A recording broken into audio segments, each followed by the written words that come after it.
Hello, I am Yogini Sunita, and this is Meditation, Yoga, and Stuff podcast. I believe my dharma or my life's purpose is to share my understanding of meditation, yoga, and Ayurveda, holistic healing science of India. I make these amazing wisdoms accessible and adaptable for present times. So let's start.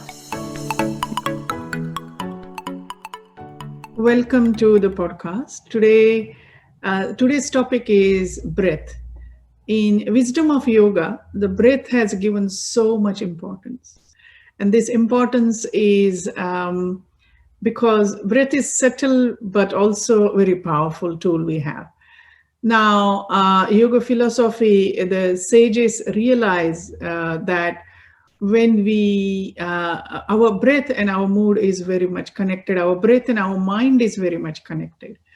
For example, if our breath is shallow, our mind wanders too much. Our breath is calm and long and deep. Our mind is calm and settled. So this wisdom of yoga, they also realize that we can heat our body or cool our body with the breath. There is a lot of wisdom of this breath awareness and breathing practices in yoga, which is called pranayam. Now, prana, the word prana means life force. And this is not just connected with our breath, it is beyond that. So in our system, the prana is, we intake of prana, one way is through our breath, but also through food, through movements, through wisdom, through meditation. All these practices brings prana in our system. In the universe, so this exchange of this universal energy, which is prana, with that give and take happens through our breath. So inhale and exhale represents that in our body. The universe has prana as well, and this prana, we can see that in the nature. We can see that the prana where the trees full of life. Wherever there is life, the prana exists. That's what prana is.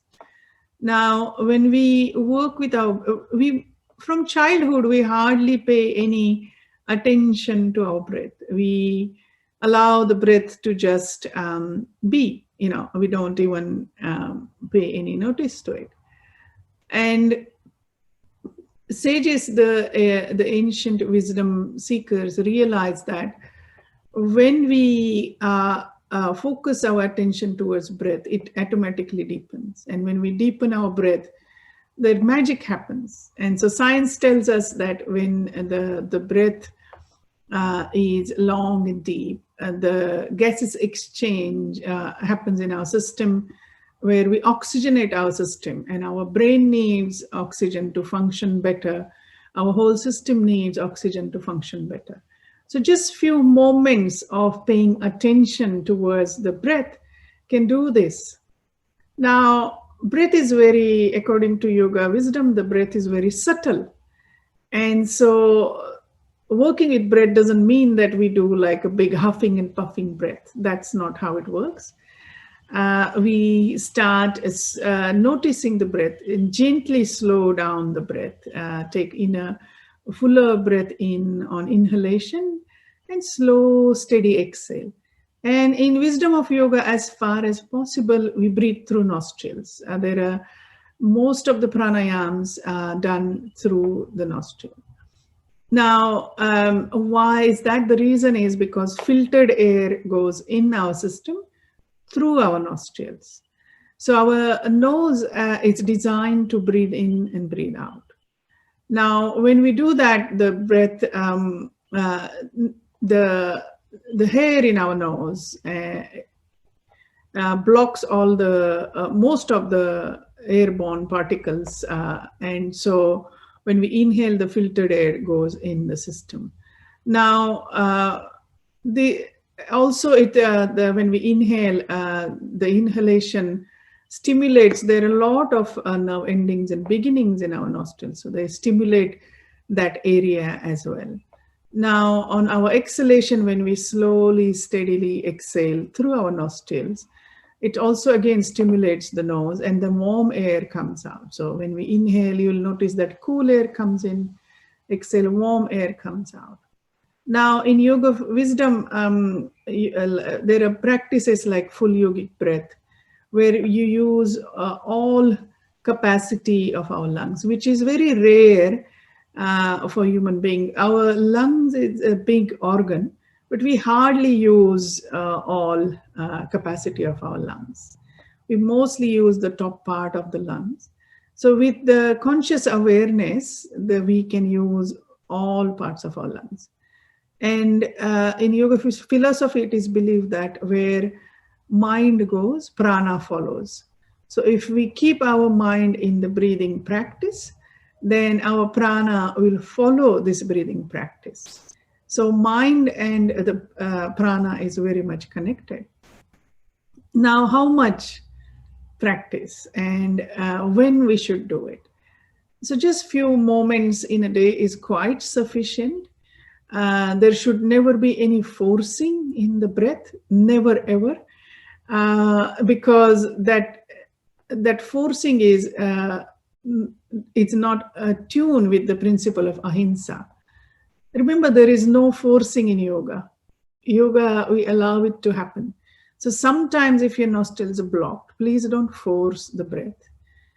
Allow it to open up whenever it needs to open up. Now, people with blocked nostril or broken septum will say that, how can I breathe through nostrils? Because my nostrils are broken, or, it happens with a sport injury or things like that. And so in that case, my suggestion is, remember, our mind and where mind goes, prana follows. So imagine you're breathing through your nostrils, and that will help your prana to follow that path, even though you're not physically doing it that way. So that's my suggestion for those. Now, a lot of time I've been asked, like, where will I learn these breathing practices? Or, so these breathing practices should be learned from experienced teacher. So find out experienced teacher in your area and learn from them the right techniques. This is because the pranayama has side effects. Because pranayama is so subtle and also so much connected with our mind. Wrong kind of like breathing practices may change our psyche. So it is very important to do the pranayama with under experts' guidance. People sometimes read the instructions and follow these instructions to do pranayama practices. The drawback in that is that they don't know if they're doing it right or wrong. But where they have teacher who is observing them, can tell them that, you need to modify this, or you need to bring in that, or you're doing this right. So make sure that you have a teacher who can teach you about pranayama practices.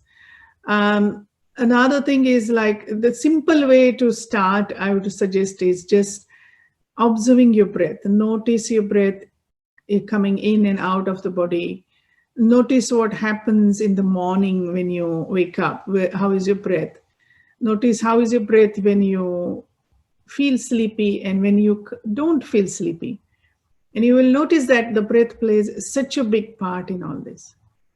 If you notice that, when we are under extreme stress, the breath is completely different than when we are in joyous experience. So become observer. Notice what's happening with the breath. And usually the breathing practices, the pranayama practices, are done before meditation. The reason for that is it helps our mind to calm down, and then the meditation becomes more deeper, and we can calm down the mind really quickly. So the experience of meditation becomes quite amazing. Now, even though we don't put any coloring to the experience of meditation, calming the mind down is really a good idea to to sit before start um, meditating. So when we're going to say do the meditation practice, see if you can just focus on your breath or bring in some pranayam practices to calm the breath down, and you will notice that this way the meditation practice becomes almost like, feels like, okay, it's easy, the mind has calmed down. Another beauty of the breathing practices is the pranayam practices is that when we notice our breath, when we become one with the breath, it almost like an experience of meditation itself. Most of the time we are looking outward. Most of the time we are looking at different screens or what's happening in our life. We're constantly looking outward. So when we spend just few moments with our breath, it starts calming our system down. So throughout the day, maybe just notice your breath whenever you can. I used to encourage some of my clients who were very busy and didn't have much time to do any of the practices to have a gentle alarm on their phone. And this gentle alarm is maybe a sound of a singing bowl or something like that. And that alarm maybe every 2 hours or so. And this gentle alarm will, when it makes sound, they need to sit down at their desk or wherever they are, they can, and pay attention to the breath, notice the breath. And they're just observing 4 or 5 breaths, not too much because they're so busy. And just doing that has helped. It has been life transforming for these people. Another way to do is some of my clients, I suggested them to have a sticker on their laptop because these people were constantly glued to the laptop. So some sort of sticker on the laptop, and then when they look at that, it's a reminder for them to, take few breaths and just notice the breath fully. And these practices has really, really been very helpful for a lot of people, just noticing the breath.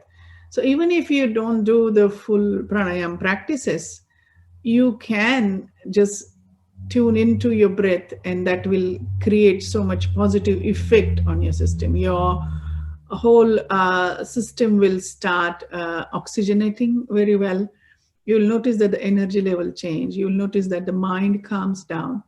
So a lot of things happen, positive things happen when we pay attention to our breath. In yoga, we call this, we call breath is the key. And what is this key for? This is the key to unlock the whole secrets of the mind, So when we start calming our breath down, the mind will calm down, and that will unlock the key to go deeper into your meditation practices. And according to yoga philosophy, the purpose of human life is enlightenment. So with this key of the breath, we can unlock this, our mind, and we can move towards the enlightenment quickly, maybe, or whenever it meant to happen, it will happen. But it helps our mind to calm down. And when mind is calmed down, the whole, all the things happening around us, we start taking notice, we start noticing the Maya or the illusions we create with our mind. Our mind is very powerful, very useful. We need it. It can also create a lot of illusions with a lot of Maya. And these illusions are usually to protect ourselves from some experiences. That's true. But also, after serving their purpose in our life for some time, we have to let go of these illusions. We have to let go and grow past that. And when we start noticing our breath, When we start noticing that, okay, it's not really true what that mind has been, and a lot of time the situation mind has created may not happen. When we start noticing our breath, we start noticing calming the mind down, we start noticing all these things. And that beauty of all this is that we are ready to then let go. So let's start paying attention to the breath every day, just for a few moments, 4 or 5 breaths at a time. Don't worry about deepening the breath. When you notice the breath, it will automatically deepen. So don't worry about it. Let it happen naturally.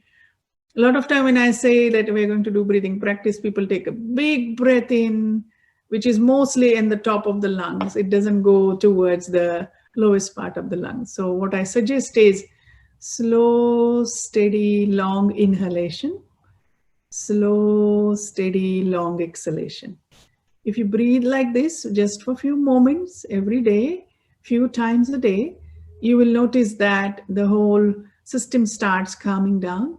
And we are relearning how to breathe, right? So we are bringing in this positive habit of breathing.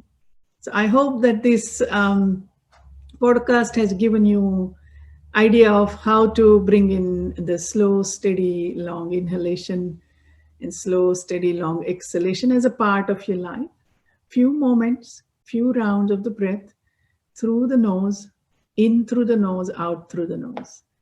This is the wisdom of yoga. I hope you enjoyed the podcast. Thank you for joining me today. I really appreciate you being here, giving your time to listening to this.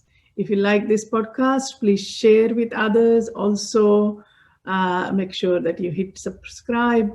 And also visit sunitayoga.com to download 4 free meditations. If you're not done, so do it. Thank you very much.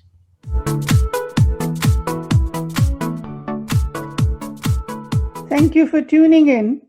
I really appreciate that you're taking this time out of your day. Don't forget to subscribe. Take care. Bye for now.